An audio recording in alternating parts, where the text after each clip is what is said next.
Le 8 janvier dernier, un laboratoire japonais a publié un papier scientifique choc qui pourrait redéfinir notre compréhension de l'IA. Sakana AI, en collaboration avec le MIT, vient de démontrer quelque chose d'assez troublant. Des modèles de langage qui s'affrontent entre eux dans des jeux vieux de 40 ans ont non seulement égalé mais dépassé les meilleurs stratèges humains. Sans jamais avoir vu leur technique, sans jamais avoir été entraînés sur leurs données. Messieurs, dames, bonjour, c'est ce que l'on va voir aujourd'hui. Ce qui rend cette annonce particulièrement significative, c'est qu'elle arrive à un moment où l'industrie de l'IA traverse une phase de transformation majeure.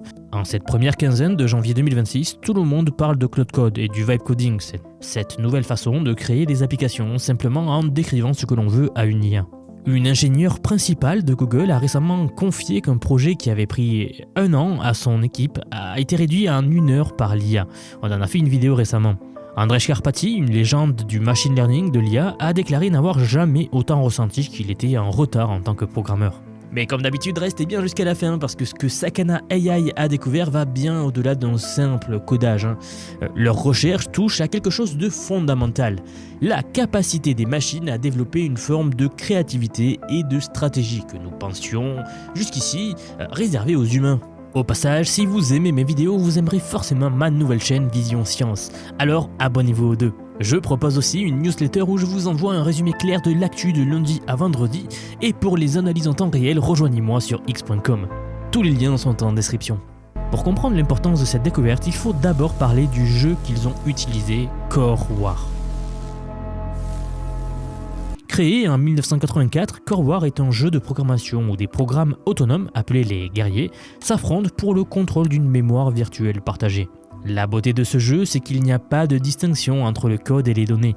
Tout ce qui se trouve en mémoire peut être exécuté comme une instruction ou utilisé comme une arme. Concrètement, avant chaque bataille, vous écrivez un petit programme en langage assembleur. Ce programme est ensuite placé aléatoirement dans la mémoire aux côtés de celui de votre adversaire. Chaque programme va essayer de faire planter l'autre tout en se défendant. Vous pouvez bombarder des zones de mémoire avec des instructions mortelles, vous répliquer comme une hydre pour survivre même si une partie de vous est détruite, ou scanner l'environnement pour localiser et neutraliser l'ennemi. Depuis 40 ans, une communauté mondiale de passionnés perfectionne des stratégies toujours plus sophistiquées.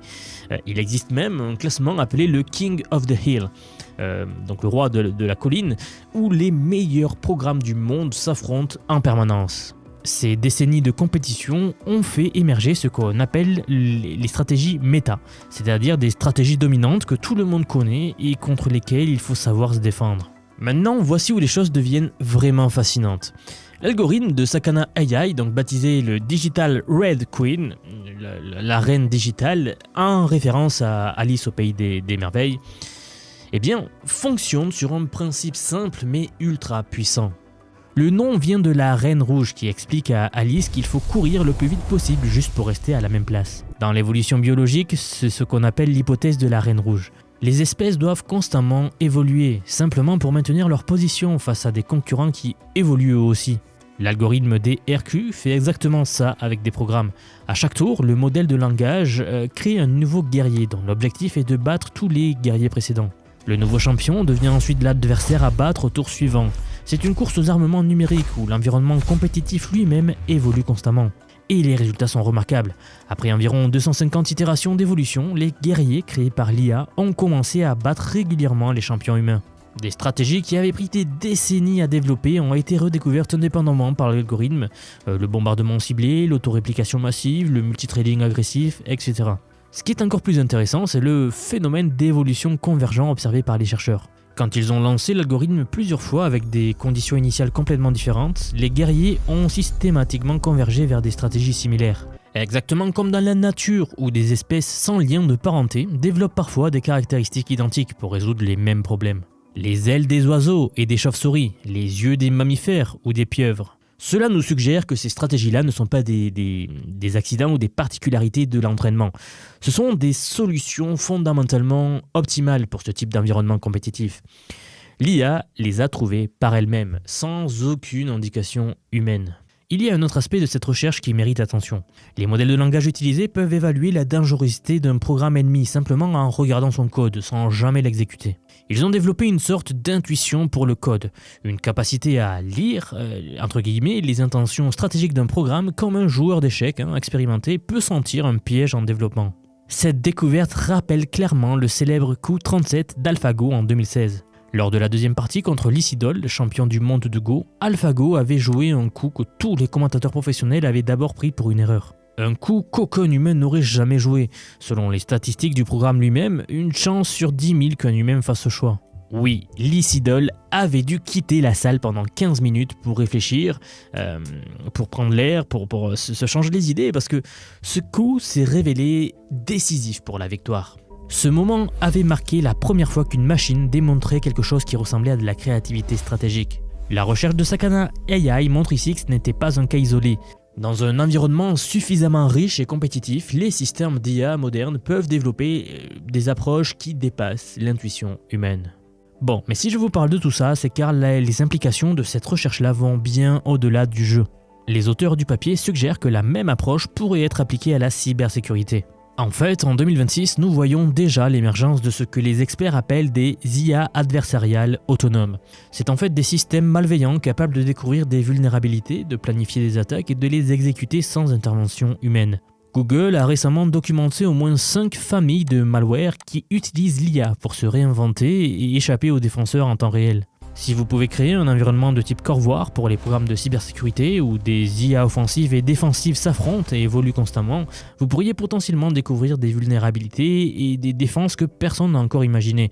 C'est exactement ce que la recherche de Sakana AI démontre être possible. D'autre part, ce qui rend Corvoir particulièrement intéressant comme terrain d'expérimentation, c'est qu'il s'agit d'un environnement Turing complet. C'est-à-dire que contrairement aux échecs ou au Go qui ont un nombre fini de coups possibles, Corvoir permet d'exécuter n'importe quel calcul. L'espace des stratégies possibles est pratiquement infini, et pourtant, l'IA trouve des solutions optimales. À ce propos, saviez-vous que le jeu Minecraft est également Turing complet ? Des joueurs ont construit des calculatrices et même des versions simplifiées de modèles de langage à l'intérieur du jeu en utilisant la redstone. Preuve que les environnements capables de calcul universel peuvent émerger dans les endroits les plus inattendus. La question que pose cette recherche est fondamentale pour notre avenir avec l'IA. L'auto-amélioration récursive, ce concept où une IA devient capable d'améliorer ses propres capacités, passe progressivement du domaine de la science-fiction à celui de l'ingénierie réelle. OpenAI a récemment annoncé vouloir développer un chercheur IA véritablement automatisé d'ici mars 2028. Anthropic, de son côté, a des employés qui déclarent vouloir que la version de Claude actuelle génère la version de Claude N+1. L'ICLR 2026, l'une des conférences les plus prestigieuses en apprentissage automatique, organise d'ailleurs un workshop entièrement dédié à l'auto-amélioration récursive à l'IA.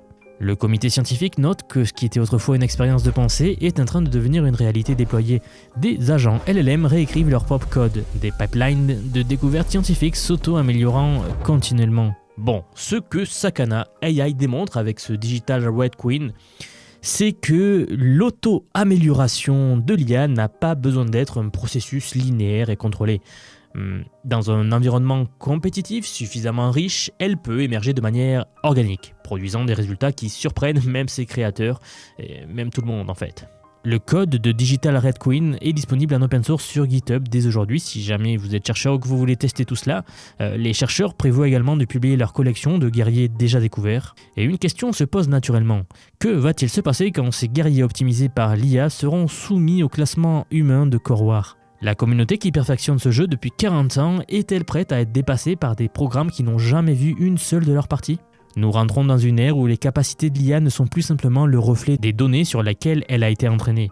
Grâce au self-play, à l'évolution adversariale, à l'auto-amélioration, les machines peuvent désormais découvrir des solutions que nous n'avons jamais imaginées. Le coup 37 d'AlphaGo était un aperçu. Digital Red Queen suggère que ce n'était vraiment que le début. Dans 5 ou 10 ans, quand ces systèmes seront encore plus puissants, nous comprendrons probablement de moins en moins comment ils arrivent à leurs solutions. Leurs stratégies nous paraîtront peut-être aussi opaques que le coup 37 l'était pour les experts de Go en 2016. La différence, c'est que ces stratégies ne concerneront plus seulement des jeux de plateau. Donc si vous vous demandez comment vous pouvez vous préparer à ce monde où l'IA dépasse l'intuition humaine dans de plus en plus de domaines, si vous voulez comprendre comment utiliser ces outils plutôt que d'être dépassé par eux, si vous sentez que le moment est venu de vraiment maîtriser ces technologies, alors j'ai quelque chose pour vous. J'aimerais vous dire que depuis quelques mois déjà, j'ai construit un programme d'apprentissage unique. Je vous apprends l'IA sous tous ses aspects. C'est un parcours que j'ai créé et pensé pour vous transmettre tout ce que je sais. Alors non seulement sur les modèles d'IA comme ChatGPT, Gemini de Google, Grok de Elon Musk, Claude, etc. Je vous montre en fait et surtout la manière de les intégrer concrètement dans votre vie, dans votre travail, dans vos projets. Et ce que vous soyez salarié, indépendant, entrepreneur ou même à la retraite. Car oui, nous avons beaucoup de retraités dans la communauté et ils utilisent l'IA au quotidien. J'ai récemment sorti la plus grosse mise à jour à ce jour de la formation. Ça fait un petit moment que j'en parlais, mais ça y est, elle est là, elle est en ligne. C'est un module entièrement dédié à l'automatisation par IA, donc en utilisant N8N. Autrement dit, la création d'agents IA, donc des espèces de salariés virtuels qui vont travailler pour vous et tout faire pour vous. En somme, vous faire gagner des heures et des heures et des heures. Vous êtes déjà plus de 6 à 7 000 à avoir rejoint ce programme, donc merci pour tout ce soutien. Et enfin, sachez qu'il n'y a pas besoin d'être développeur, pas besoin d'avoir un profil technique.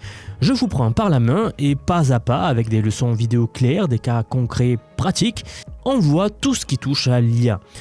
Dernier point, mais pas des moindres bien sûr, si vous nous rejoignez aujourd'hui, vous aurez accès à toutes les évolutions du futur.